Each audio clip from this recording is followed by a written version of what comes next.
Our next topic is basically um, concept of book structures, right? Every risk manager or risk admin team or the business unit who takes care of the risk management in for a particular organization, they have certain attributes they need to capture exposure based on their business units or their, to be specific, their trading units, right? It could be as simple as multiple company codes or a multiple profit centers managed as your business units, and all those elements which you have seen in your standard SDMM or even FICO, those are still valid, but that's not the same is those are the not same terminologies which are quite oftenly used on the risk management side. So that's where what we have seen and what everyone from the industry speaks about is certain book structure, right? So every trading unit is referenced to as a book, and this goes, and it could be direct in relationship with one-to-one relationship with a profit center, or it could have multiple profit centers, and so on and so forth. Um, and this is a very critical attribute of risk reporting, because it's not like a standard report where, oh, I would see balances based off of my particular GL account or a company code and then do my analysis. But when it comes to risk management, each of these attributes play a very important role, and since each of these trading units are hedged differently. So a gasoline book might be hedged differently. It might have different hedge policies. If a particular organization is doing hedge accounting, so each book might have a different strategy for hedging. So there could be one book could be following a cash flow hedging, or and another book could be doing a fair value. But this all depends on what even accounting standards you follow. So all these are very critical when it comes to risk reporting, basically. And that's where, to manage such kind of a book structure, SAP provides functionality called free characteristics.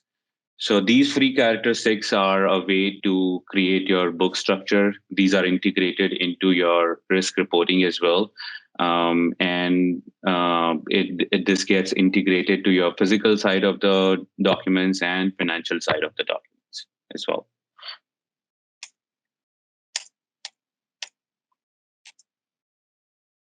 So the agenda for this particular slide is to see, how free characteristics are used in the logistics documents, how free characteristics are used in financial documents as well.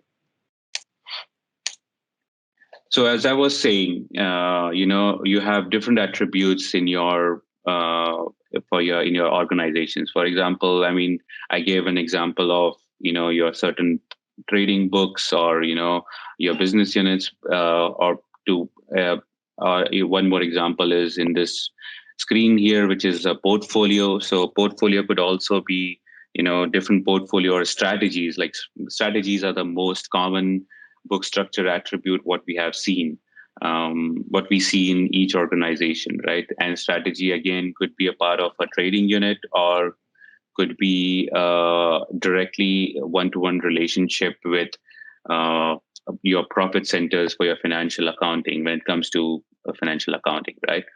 But when it comes to risk reporting, every report or every risk manager would not ask, hey, give me the exposure for this profit center. Rather, the expectation is, positions and exposure for a particular strategy, and you will, then your reporting needs to follow that.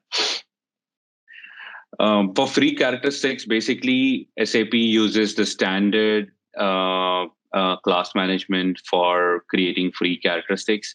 So we have a standard class delivered and a class type for free characteristics, which integrates into logistics sites. So this slide here speaks how you are integrating, for example, in this case, portfolio and strategy into a physical contract. So you see this screen here is basically probably a purchase order, and you see this free characteristic is already available and integrated here. And we will talk through some configuration. We do have a topic slide for that as well. But this is how it integrates, and then this is once you assign this into your trade physical or a purchase order in this case, this information is automatically captured in your risk reporting.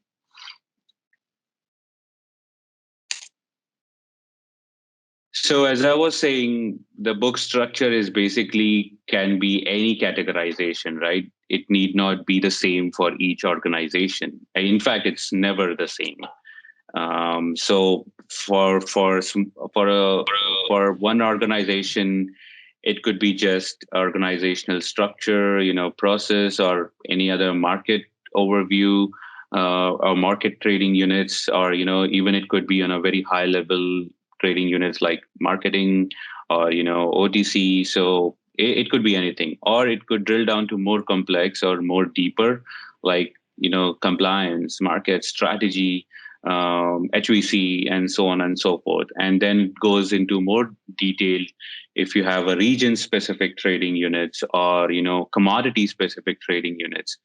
um, so there is no limit to the way you can define your book structure. It purely depends on what your customer requires you to manage, or what your customer risk reporting requirements are. So whenever we talk about risk reporting, this is the first question, we need to understand how is the book structure defined for the risk reporting.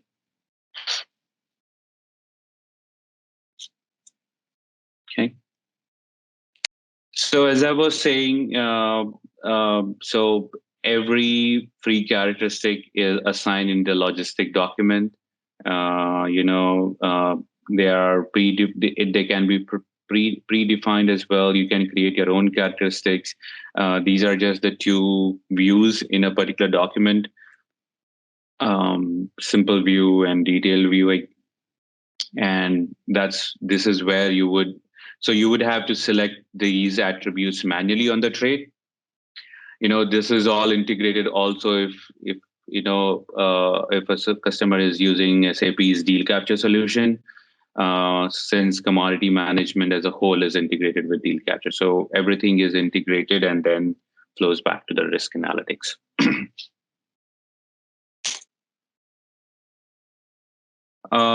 So right now, the standard offers risk manage free characteristic integration with purchase orders, sales orders, and contracts. So this is then, this also flows through the follow-on documents, and like here, goods received, deliveries, invoices, and that's and we provide integration on TSW side as well. That I think that probably is not a standard at this moment, but with some modification, you could integrate that as well. But since strategies and everything are required on each of the follow-on documents, so this is the current standard functionalities when it comes to the free characteristics right now. These are the document types which can be available for usage of free characteristics. And then this is a standard purchase order, right? So there is nothing new here. You select the item, and then there is a small option once you activate free characteristics. This button will be activated, and then from here you would basically see when you navigate through all these screens, you would see an option for free characteristics, and basically those free characteristics will be available for you to enter. So I mean, you guys are pretty much aware of all the purchase orders. So these are just the screens, navigation to the free characteristics. and you can enter. So you can have as many free characteristics as you want. As such, there is no restriction to how many you can really add. But yeah. So the next few slides talks about the same integration on the financial documents or any kind of derivatives, right? So we do have a concept of market risk analyzer into financial trades. And we will talk through this when we go through financial trades as well. So within that architecture, the free characteristics can be configured. Like the same thing, right? You see the portfolio and the strategy, or you can have anything here literally. And then that gets assigned into your financial trades as well. Again, when you create the trades, the users must be selecting those attributes. So you can even link this to a Z table, or